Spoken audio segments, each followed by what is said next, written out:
Late Wednesday morning, the bearded man seen here entered a popular Seattle cafe, the Cafe Racer. Minutes later, 4 people were fatally shot, another wounded. And the gunman's brother tells local paper the Seattle Times this is no surprise. Andrew Stowicki said, quote, "We could see this coming. We're not surprised when you have so much of that anger inside of you." The family was obviously concerned about his mental state and how he was processing information. And they had concerns, but unfortunately they didn't have any legal standing to which take action against this individual. He did have a firearm. Obviously, he ended up using it. And in January 2010, my daughter killed herself with the gun. I wish something like this was out. The extreme risk protective order, because I think she would have made it, because I tried everything. When I found out that she had that gun, I went to the police department. I told them that she was schizophrenic, suicidal, and that she had a gun. I found out she had a gun in her possession. I couldn't even help her. I couldn't help her prevent this tragedy.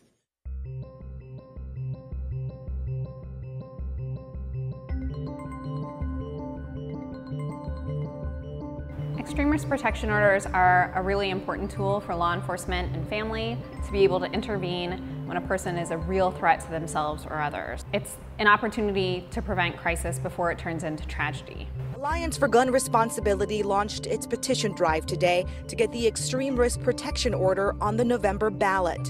People who may harm themselves, harm those they love, or harm first responders coming to their aid should not have easy access to firearms.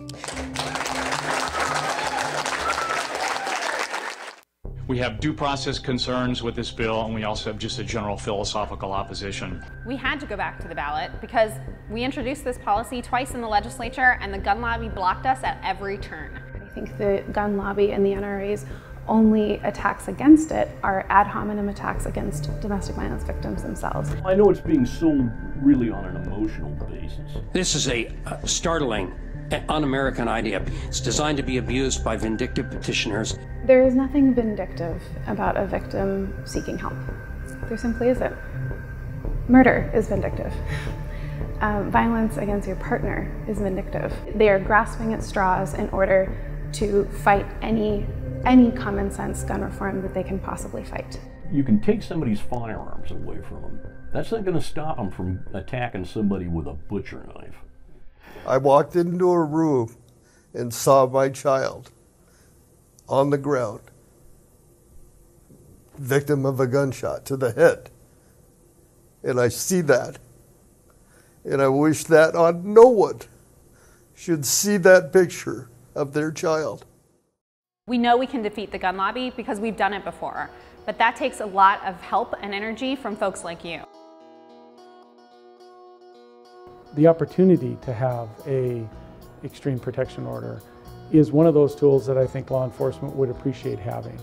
The reason I support extreme risk protection orders is I think as a state, as Washington State, is the single biggest step, the boldest step we can take to reduce gun violence. This extreme protective order is the most important thing to my life today. I know that there are many men and women in this room who are committed to doing the hard work of justice, committed to doing the hard work of saving lives and making our voices heard.